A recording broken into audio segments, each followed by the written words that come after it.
Hello guys, আমি এই মুহূর্তে যে জায়গাটাতে দাঁড়িয়ে আছি এটা হচ্ছে ফুকেট পোর্ট লাগুন। এটা সালং ডিস্ট্রিক্টে অবস্থিত। একদম মেন রোড থেকে এসে আপনারা যখন পোর্ট লাগুনে কেউ আসতে চাবেন তখন সালং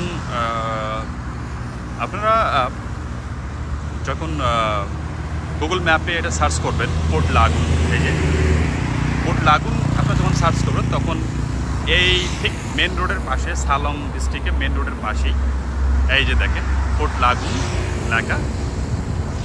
এই গেটের পাশ একদম লোকেশনের একদম ফ্রন্ট সাইডেই এরকম একটা জাহাজ দিয়ে এই পোর্ট লাগুনটা আপনাদেরকে ইন্ডিকেট করবে। আপনারা যখন এটাতে ঢুকবেন তখন দেখতে পাবেন পোর্ট লাগুন লেখাই আছে। তো পোর্ট লাগুন সম্পর্কে আমরা যতটুকু জানি, আমি এর আগে যখন পোর্ট লাগুনে আসছিলাম তখন এতটা ডেকোরেশন বা এতটা কারুকার্য, এত কাজ ছিল না, তখন পার্কিং ছিল না। আমি একদম বাইক নিয়ে ভেতরে পর্যন্ত গিয়েছিলাম এবং দেখেছি। কিন্তু করোনার মধ্যে এর মধ্যে অনেক কিছু পরিবর্তন হয়ে গেছে, অনেক কাজ হয়ে গেছে। তো আমরা এখন যে জায়গাটা আমরা ঘুরে দেখব আজকে আপনাদের জন্য, আমি ভিডিও করতেছি যে জায়গাটা, এই জায়গাটা হচ্ছে পোর্ট লাগুন ফুকেট। তো পোর্ট লাগুন ফুকেটের থাইল্যান্ডের ফুকেটের যে আইল্যান্ডটা, এর পূর্বকূলে অবস্থিত একটি পূর্ণাঙ্গ মেরিনা লাইফস্টাইল কমপ্লেক্সে অবস্থিত। এটি 1995 সালে খুন কাশিত ইয়াঙ্গুং উদ্যোগে ফুকেটের এই প্রথম মেরিনা কমপ্লেক্সটি পরিচিতি পায়।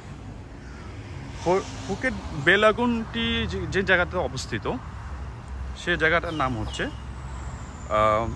এটি ফুকেটের আন্তর্জাতিক বিমানবন্দর থেকে প্রায় 20 কিলোমিটার, ফুকেট টাউন থেকে 8 কিলোমিটার, পাতং কারণ কাতা সমুদ্র সৈকত থেকে 15 কিলোমিটার দূরে এই জায়গাটা। এই যে দেখতে পাচ্ছেন, এটা ফুকেট পোর্ট লাগুন নামে পরিচিত। এটা মেরিনা নৌসেবা হিসাবে নৌসেবাগুলো দিয়ে থাকে। এখানে বিভিন্ন ধরনের রেস্তোরাঁ, হোটেল, এখানে রয়েছে প্রায় 180টি ওয়ার্ড,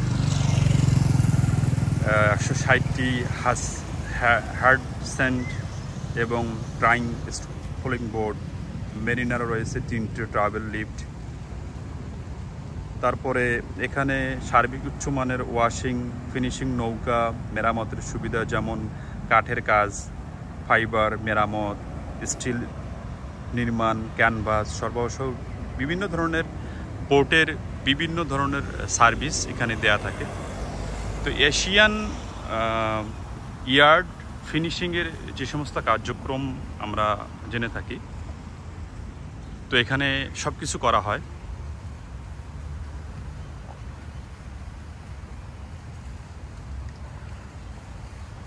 আর আপনারা যখন এখানে এসে দেখবেন যে আপনাদের ক্লান্তি দূর করার জন্য এখানে লেট রিল্যাক্স অরিজিনাল স্পার একটি ব্র্যান্ড রয়েছে এই জায়গাটা। তা আপনারা যারা অরিজিনাল স্পা করতে চান তা আপনারা অবশ্যই এই পোর্ট লাগুন ফুকেটে এসে ঢোকার আগেই এখানে 4 স্টার 5 স্টার হোটেল রয়েছে 2 থেকে 3টা। তো এখানে এসে আপনাদের বাইক পার্কিং করে বিভিন্ন ধরনের ক্যাফে, রেস্তোরাঁ, শপিং মল করা হয়েছে। এটা হচ্ছে পোর্টের এরিয়ার একটা মার্কেট, শপিং মল করে রাখছে। যারা পোর্ট দেখতে আসবে তারা যাতে পোর্টের বিভিন্ন জিনিসপত্র এখানে ক্রয় করতে পারে। তো এটি হচ্ছে পোর্টের মার্কেটটি। আর এর পাশেই যে এরিয়াটা আপনারা দেখতে পাচ্ছেন, এটা হচ্ছে পোর্টের বিভিন্ন ক্যাফ, বিভিন্ন রেস্তোরাঁ, এই জায়গাতে এরিয়া। পোর্টে ঢুকে আপনারা আপনাদের গাড়ি, এই যেগুলো দেখতেই পাচ্ছেন এখানে লেখাই আছে Asia yard finishing yard point. এটা হচ্ছে পোর্ট লাগুন ফুকেট। তো এই এরিয়াটা আপনারা এখানে এসে আপনাদের কারটা পার্কিং করবেন। ওকে, তো তো আমি আমার বাইক পার্কিং করে আপনাদের জন্য ভিডিও করা শুরু করলাম। ওকে।